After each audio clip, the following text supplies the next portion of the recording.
Et bonjour à tous, soyez les bienvenus sur Nienko TV, je suis sincèrement ravi de vous accueillir pour un nouveau top, la partie de ma chaîne sur laquelle je classifie, je hiérarchise différents sujets qui peuvent avoir un lien avec d'autres parties de ma chaîne, comme le cinéma par exemple, ou parfois pas du tout. Mais aujourd'hui, il y a un lien puisque nous allons faire le classement des meilleurs films de requins. Et comme nous sortons de 4 vidéos sur les dents de la mer, j'ai trouvé que c'était particulièrement approprié. Donc c'est parti pour mes tops des films de requins, on y va!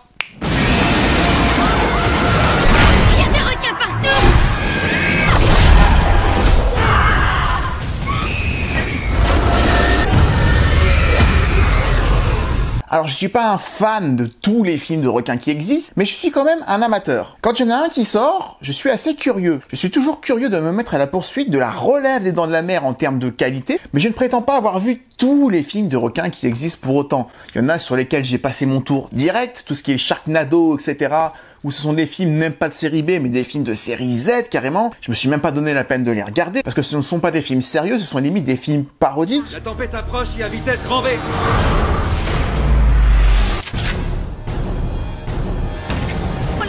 Avant qu'elle ne les touche.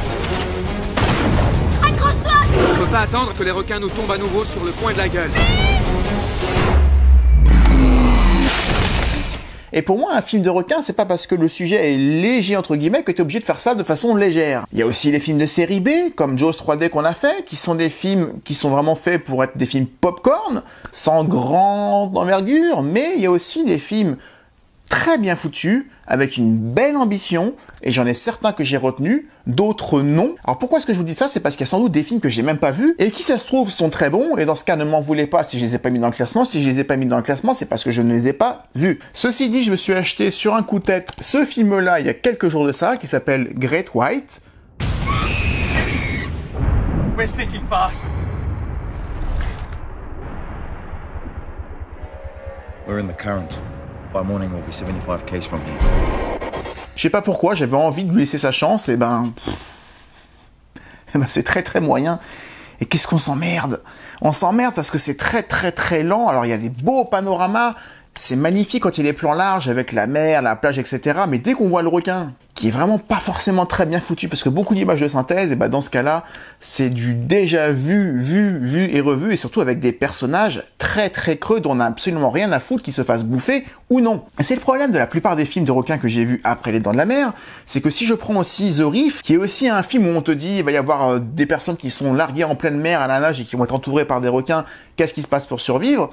C'est un concept, mais si tu t'en fous des personnages parce qu'ils sont pas bien introduits et que t'en as rien à faire de s'ils vivent ou s'ils meurent, qu'il y ait des requins ou pas, tu t'emmerdes. Ou alors dans un autre style, En eau trouble, que j'ai vu aussi avec Jason Statham. Mais là, c'est un film bourrin avec un mégalodon où plus c'est gros, plus ça passe, mais plus c'est gros, moins ça fait peur aussi. Donc j'ai vu ces films-là. Est-ce qu'ils vont être dans le classement ? Pas forcément, mais en tout cas, je les ai vus et je les ai pris en compte avant de faire mon classement. Mais tout ça pour dire que film d'horreur, film de monstre, c'est à peu près la même chose. C'est pas parce que la priorité, c'est le monstre en question, que les personnages que tu dois traiter doivent être traités par-dessus la jambe. Les personnages qui meurent ou qui vivent, tu dois en avoir quelque chose à faire pour t'intéresser à leur sort, avoir un petit peu d'empathie, un peu de stress, parce que si tu n'en as rien à faire de ce qui leur arrive, tu n'es pas dans le film. Tu regardes juste un film avec des personnages creux qui sont là pour se faire bouffer. Et pour moi, un film de requin, ou un film de monstre d'une manière générale, parce que moi j'aime les films avec les monstres marins, ce ne sont pas forcément les requins, mais je peux penser par exemple à Piranha 3D, Piranha 3D où j'ai beaucoup rigolé, ou aussi Lake Placid. Lake Placid, c'est un film qui est sorti en 99, c'est un film de crocodile que j'adore parce qu'on rigole énormément et c'est aussi bien gore, il y a un bon mélange des deux avec de très bons acteurs, dans un esprit un peu humour vache, mais en tout cas les personnages qui sont dans ce Lake Placid, je les adore et je veux pas qu'il leur arrive quoi que ce soit. Et c'est ça qui fait la différence entre un bon film de monstre et un mauvais film de monstre. Comme la différence entre un bon film d'horreur et un mauvais film d'horreur, ou comme le bon chasseur et le mauvais chasseur. En tout cas, ce qui va déterminer mon classement, c'est est-ce que les personnages, au-delà du requin, sont bien travaillés, oui ou non. Si les personnages sont chiants, il y a très peu de chances qu'ils soient dans mon classement. J'ai donc retenu 5 films qui méritent d'être dans un classement, et j'ai préféré mettre 5 bons films de requins que 10 films que je connais, dont 5 films qui sont complètement pourris, avec le 10e très pourri et le 6e peut-être un petit peu moins pourri que les autres, mais s'ils sont pourris, pour moi, ils ne méritent pas d'être classés. Donc voici les 5 films de requins que j'ai retenus. J'y crois pas.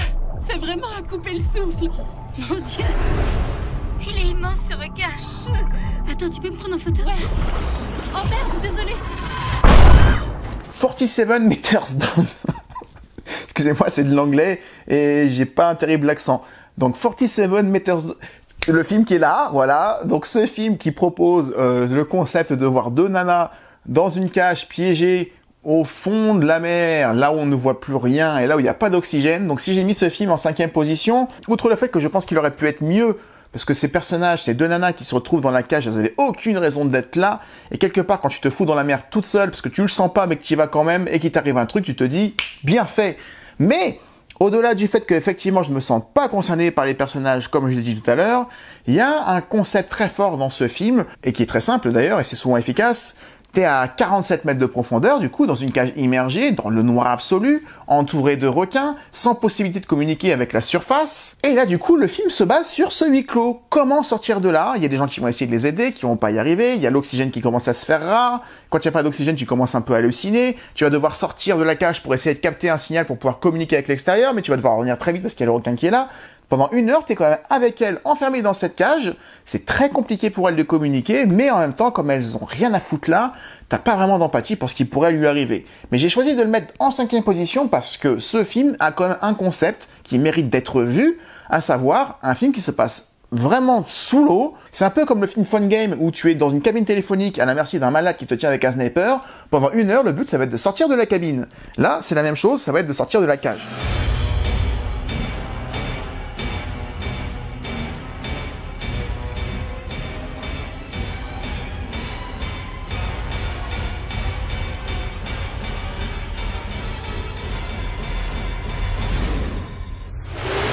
En 4e position, j'ai choisi de placer Peur Bleue. Ça a vraiment été Les Dents de la Mer numéro 5, voire Les Dents de la Mer numéro 3, celui qu'on aurait dû voir. Et j'étais tellement heureux de ce film que j'y suis allé 4 fois au cinéma à l'époque, en 1999 quand il est sorti. Et en plus, cette année-là, on avait à la fois Peur Bleue et Lake Placid, ce qui est quand même une très très belle année pour ceux qui aiment bien les monstres au cinéma. Alors certes, les personnages sont assez caricaturaux, je pense au prêcheur joué par LL Cool J en premier.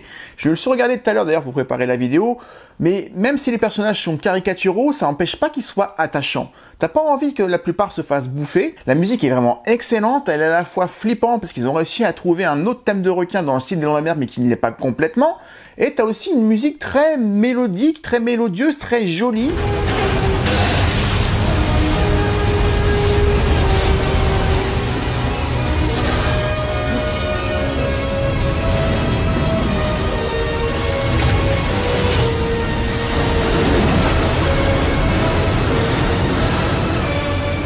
Dans la plupart des scènes d'action ou des scènes d'émotion, et moi quand la musique est bien, ça me porte, ça compense parfois des carences qu'il peut y avoir dans le film, faut être honnête. Les images de synthèse du requin étaient déjà à l'époque de moyenne qualité, ça permet de faire des requins rapides, agressifs, vifs, qui font beaucoup de choses. Les scènes d'action sont très très bien foutues, je pense notamment à la scène dans la cage d'ascenseur immergée, c'est vraiment l'apogée du film pour moi. Le casting, il est très bon, franchement c'est un travail sérieux, alors c'était un gros budget, plus de 80 millions de dollars, il leur rapportera à peine le double, donc il aura moins marché que prévu, mais c'est le plus gros succès d'un film de requin après Les Dents de la Mer. Donc ça faisait du bien, près de 20 ans après Les Dents de la Mer deuxième partie, de voir un requin qui était le digne héritier des années 90 en tout cas. Puis il y a des hommages aux Dents de la Mer. La plaque d'immatriculation de la voiture dans le film Les Dents de la Mer, c'est la même que celle qui est dans Peur Bleue, donc c'est un hommage évident. Et puis les morts de requins sont en hommage aux morts des requins des Dents de la Mer. Dans Peur Bleue, t'as une mort par électrocution comme dans Les Dents de la Mer 2, t'as une mort par explosion comme Les Dents de la Mer 1, avec le même plan où le requin saute, c'est exactement le même plan que Les Dents de la Mer.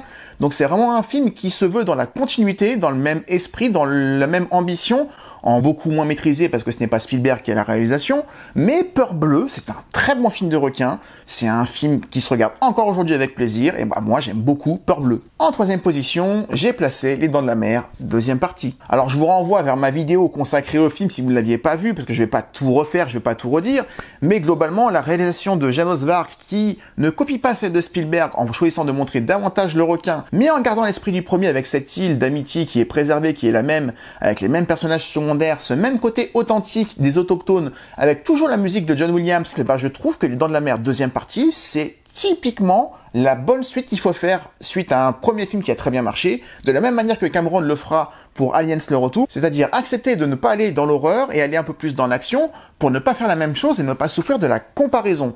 Les Dents de la Mer deuxième partie, c'est un film qui a été trop longtemps sous-estimé, parce que pour moi, Les Dents de la Mer deuxième partie, c'est une référence des films de requins.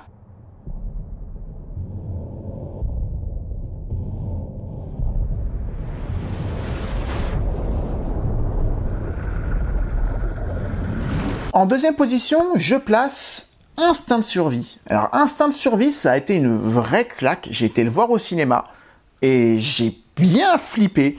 J'ai énormément flippé, surtout quand on voit pas le requin d'ailleurs, parce que pendant toute une partie du film, elle surfe. Et on sait qu'il y a un requin qui est quelque part, mais il apparaît pas tout de suite. Et à chaque fois qu'on voit des images au-dessus de l'eau, en dessous de l'eau, où elle met sa main, je cherche le requin absolument partout.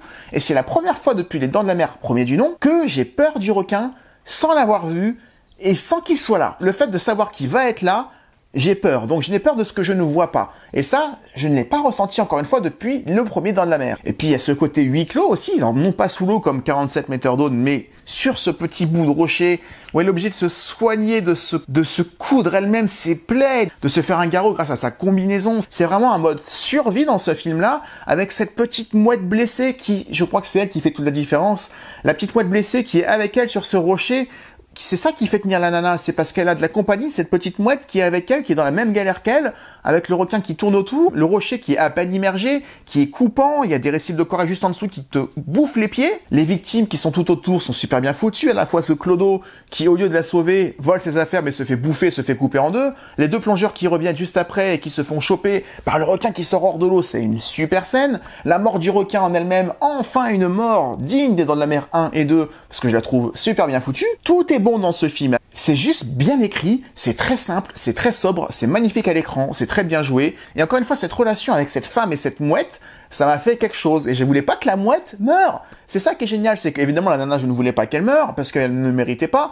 Mais cette petite mouette, pareil, je tenais tellement à sa vie. Et moi, quand je tiens à la vie des personnages, je suis comme ça, que ce soit un requin, que ce soit un serial killer, que ce soit un Terminator. Tout ce qui compte, c'est les personnages ou même les animaux.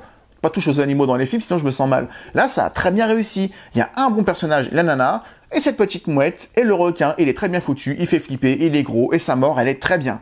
Et en première position, est-ce que j'ai besoin de dire lequel c'est? Évidemment que c'est Les Dents de la Mer, premier du nom, et ce sera à jamais celui-là, à jamais le premier. Tout simplement parce qu'il a tout lancé, c'est le premier blockbuster de l'histoire, au-delà des films de requins. Il a lancé le cinéma hollywoodien, le blockbuster, on doit tellement aux Dents de la Mer de 75, et ce film, encore une fois, au-delà d'une simple histoire de requin, ce sont trois personnages en duel en mer, ces trois personnages contre le requin. Pour moi, je pense que c'est ce qu'il y a de mieux au cinéma. Et c'est mon film préféré, Les Dents de la Mer, je l'ai déjà dit, mais j'adore ces trois hommes en mer face à une menace plus forte qu'eux, alors qu'ils sont sur un petit rafio qui est en train de prendre l'eau. C'est ça qui fait la différence dans Les Dents de la Mer. Ce sont vraiment ces trois personnages très différents, l'océanographe un peu riche, le pêcheur alcoolique et le flic qui a peur de l'eau. Les trois sur un bateau, une coque de noix, entouré par un squale géant, avec une intelligence hors norme. Et je vous renvoie vers ma vidéo des Dents de la Mer premier du nom, parce qu'honnêtement, je vais pas refaire le film, encore une fois. Mais évidemment que Les Dents de la Mer est premier, et ce n'est un suspense pour personne. Voilà mes 5 films de requins, donc forcément, j'ai exclu The Reef, qui est vraiment très creux, avec des personnages très creux. J'ai exclu En eau trouble, j'ai exclu Great White, que j'ai vu dernièrement.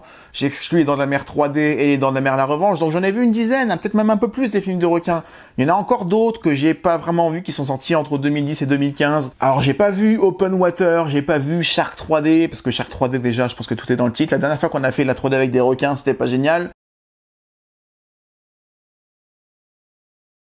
Donc j'ai pas vu tous les films de requins, mais j'en ai vu une bonne dizaine et je pense que j'ai vu les meilleurs, ceux qu'il fallait voir. En tout cas, s'il y en a d'autres qui valent le coup, que je n'ai pas vu, dont je n'ai pas parlé, n'hésitez pas à en parler dans les commentaires, à partager votre avis, à partager ce que vous avez pensé de ce top. Merci en tout cas de l'avoir suivi, j'espère qu'il vous a plu. Merci de vous abonner à ma chaîne si ce n'est pas déjà fait et merci d'être de plus en plus nombreux à le faire et merci de partager la vidéo si elle vous a plu. On se retrouve bientôt pour un prochain Mes Top et d'ici là, prenez soin de vous. Ciao.